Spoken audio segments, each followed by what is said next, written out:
Hey, what's up, guys? So it's September the 10th. Thursday.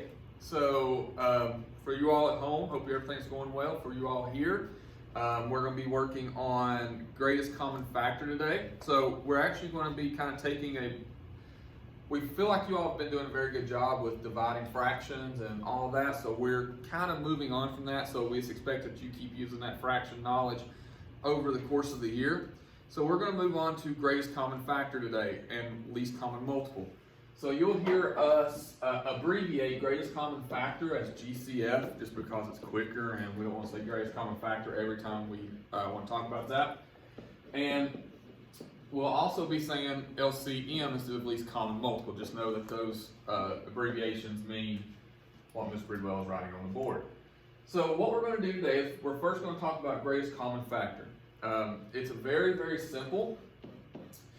So if you break the word down, it kind of makes sense what we're doing. So greatest means biggest.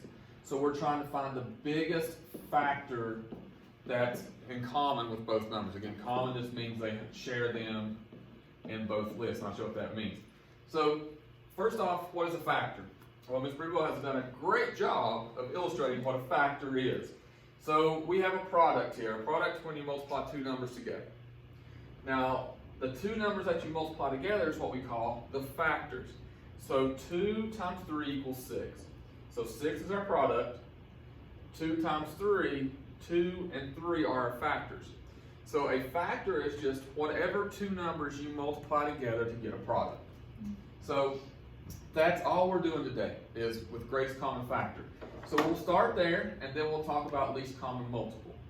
So if you will look, you are going to be on the 30th page from the front of your book. So you may have to take your shoes off and count your fingers and toes to finally get there. At least Ms. Bridwell had to. She had to count her toes twice to get to page 30. So what we're going to look at is this page right here will be your classwork. So we're going to do 6 and 7 together, which are the first two problems under greatest common factor. And then we're going to do 11 and 12, the first two problems under least common multiple, and you'll do the rest by yourself. So we're going to break it up and we're going to talk about each one of them individually. And then tomorrow, you're going to be doing some word problems, which have them mixed together. So the first one is 4 and 24. Is it written like, is it just This is 4 and 24. So guys, Ms. Rinset's going to do these for you, but typically when they ask you about GCF and LCM, they're just going to put the numbers that they want you to find the GCF in parentheses, okay? The ones on your handout, it looks like they have actually written them out 4 and 24. So sometimes you'll see it like that, other times you'll see it in parentheses with a comma in between it.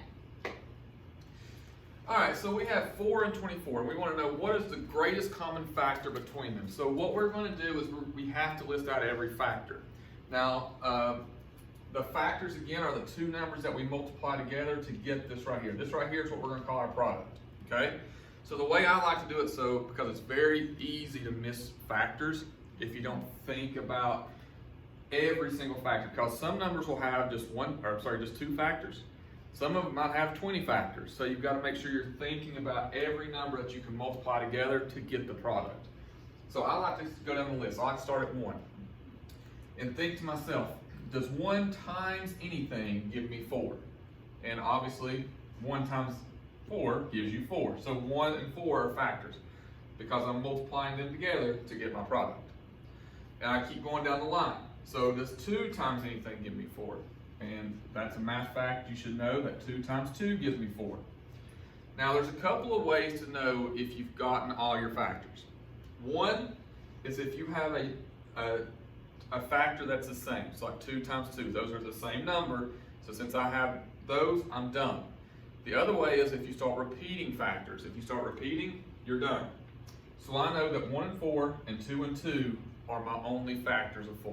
So let's pretend, in case you don't know that, you missed it, that 2 and 2 are the same factor. If you went ahead and tried 3, does 3 times anything give me 4? No. So then I'd say, okay, 4. Does 4 times anything give me 4? Well, we know it's 4 and 1, and they're already on our list. So you would write down 4 times 1. Oh, well, those are the same one, so I don't need it twice. So since I've written it down twice, I'm done. Yeah. I've repeated myself, I'm finished. So now I go over here to 24 and do the same thing. I start with 1. 1 times what gives me 24? Well, 24. Does 2 times anything give me 4? Well, 2 times 12. Does 3 times anything give me 4? Well, 3 times 8. Does 4 times anything give me 24? So I'm just kind of thinking through my math facts that I learned in elementary school. The more you know your multiplication tables, the easier this is. So keep going, because I haven't repeated myself or have the same factors show up. Does 5 times anything give me 24? Nope. I don't write it down.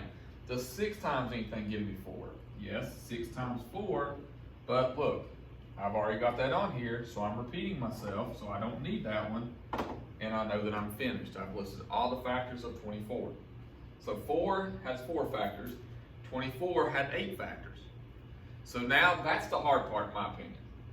Now the easy part is you look at both lists that you just created and you want to find the greatest common, which means the biggest one that they have in common or that's in both lists. So obviously they both have a 1 in both lists.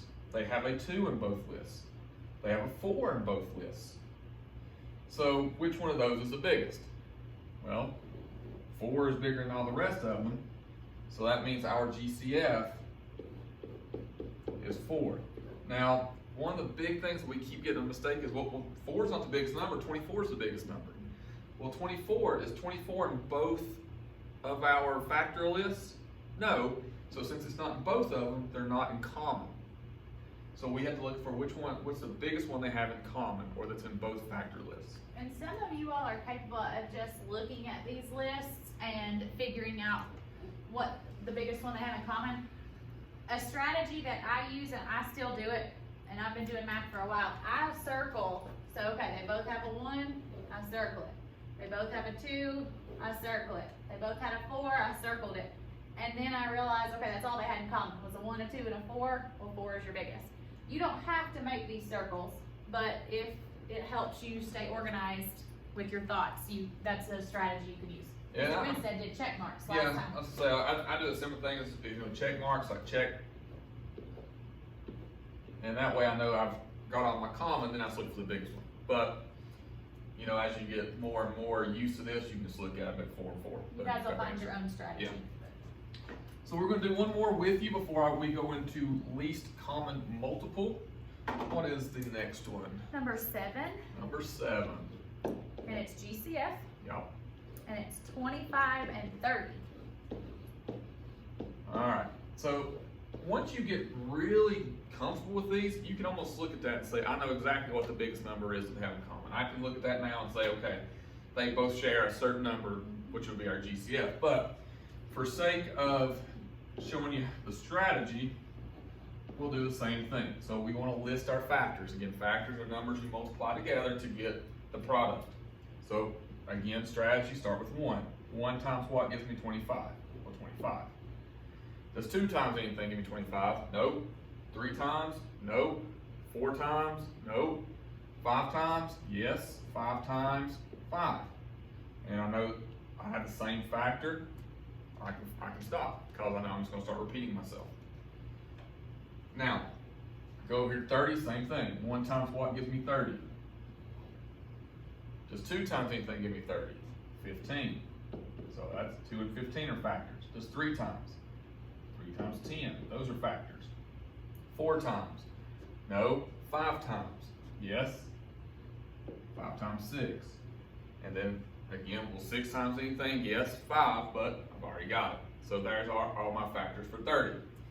Guys, I'm going to show you one extra little thing here. In case, most of you knew this. You knew that 2 goes into 30. You knew that because it's an even number. But let's pretend you didn't know that it was 15. It is okay to come over and do your long division on the side. Okay? And you would have figured out that it is 15.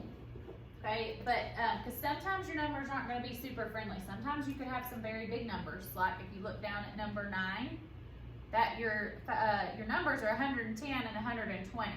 So we might not know those facts off the top of our head like we did 2 and 15.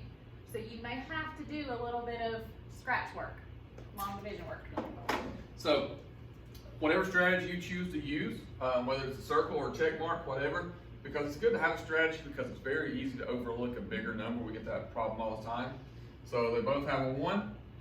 Do they both have a 5? Yes. Do they both have a 25? Nope.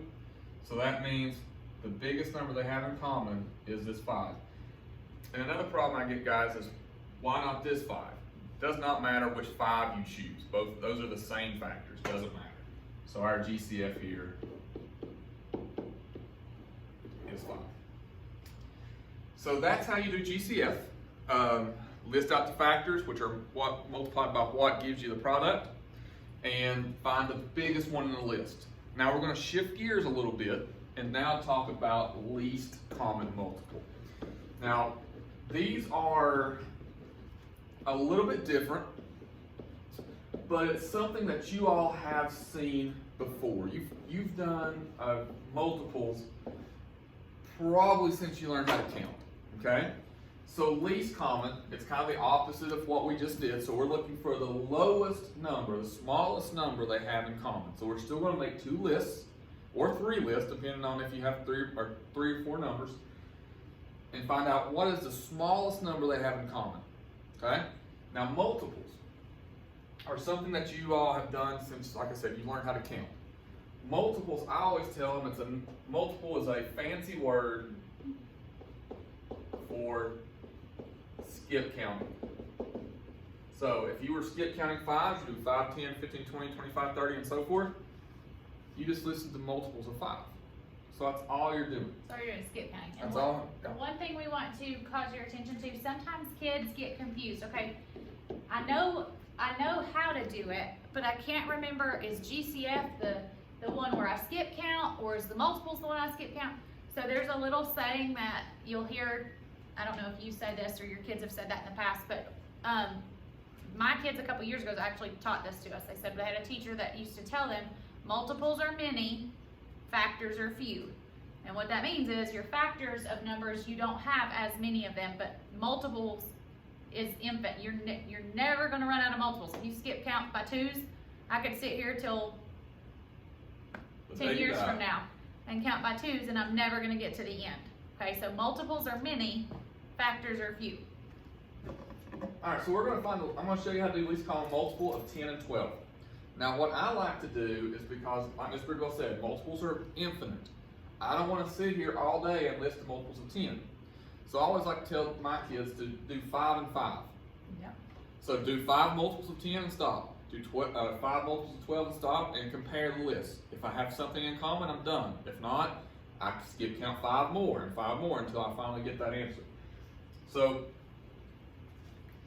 the multiple of 10, you always start with whatever number you're given. So 10, 20, 30, 40, 50. So I skip counted 5, I'm going to stop. Now I'm going to go to 12. 12, 24, 36, 48, 60. Okay, I'll compare my list. I don't see anything in common. So I go back up to 10, I'm going to do 5 more. All right, my next one is 60. Now I'm going to stop there because I'm paying attention to my work, and I just noticed that I stopped with 60 here, and I have a 60 here. So I have something in common already, and I'm looking for the least, which is the smallest. So I can stop because this is the smallest possible number that 10 and 12 have in common. So we have our least common multiple, which is 60. Now I'm going to caution you for a second, because a lot of kids think they're going to be sneaky and skip out on some of the work. And they're just like, well, why can't I can just multiply 10 and 12 together and get my least common multiple? Because that's a little trick that sometimes works, but it doesn't always work. So they like to go, okay, I'm just going to do 10 times 12, and I'm going to get 120, because we know that 10 times 12 is 120. 120 is a multiple, a common multiple, but it's not the smallest. So don't try to use that trick and try to be sneaky, because it could get you wrong. So you just need to make your list and see, and you'll see that 60 is actually the least common multiple. Okay? So that's all least common multiple is. All you're doing is skip counting And the next one, last one we're gonna do with you, I do that every time, Mr. Winstead, it's is not 5 very efficient. and 6. So this is question number 12. Yep. So again, 5 and 5. 5, 10, 15, 20, 25. So there's the first 5 multiples of 5. 6, 12, 18, 24, 30. Stop. Do I have anything in common? I don't. So I go back up to 5 and count. All right, 30. Okay, I can stop again because I noticed that both lists have 30 in there. So your least common multiple is 30. Now, Ms. Bridwell wanted to share with you a shortcut It only works. that I said that sometimes does work, but sometimes it doesn't. So you gotta be very careful with this trick. So the cool thing about multiples is you will find, when you're trying to find LCM, you'll find your own strategy here. Okay, there is a lot of ways to figure out your common multiple. But this shortcut that Mr. Winstead told you doesn't work all the time. You know how you multiplied these two together and got 120? And yes, it's a multiple, but it's not the smallest. That shortcut will work in one instance only. Okay? One instance only, it works. If the two numbers you are trying to find, the least common multiple, are consecutive, so 5 and 6, 17 and 18, 2 and 3, 1 and 2, it will work. Okay, so that's the only time it will work is if they're two consecutive numbers, you can multiply them together, and that is your least common multiple. Okay, and if you forget that little shortcut, it's not a big deal because this way it always works, listing it out. That's the best way to do it. Okay. So that's all the examples I have for you today. Now, what we want you to do is on the 30th page from the front where we did our examples, we want you to finish that page. So that means you have 3 GCF problems and 3 LCM problems to finish. Once you finish that, put it on the Google form and submit it, and you will be good. There is 2 columns, one that says show work. That's what we want that to be in. We want your work to be shown. So whether you're in school today or whether you are at home, when we check that homework, we want to see your work. Also, it helps us out if you put that in a Google form and you get a wrong answer. We can look at your work like, oh, you just missed the greatest number, or you skip counted too far and you didn't get the least. So we can kind of help you out there. Or one of the big mistakes we see on least common multiple is getting off track. So if you skip count wrong on one number, that's going to mess you up for the rest of your list. So that's something we can look at too. And then make sure you put your answer in that last column. Alright, so you guys have a good day. Get this work finished, and we will see you tomorrow, which is Friday. See you guys.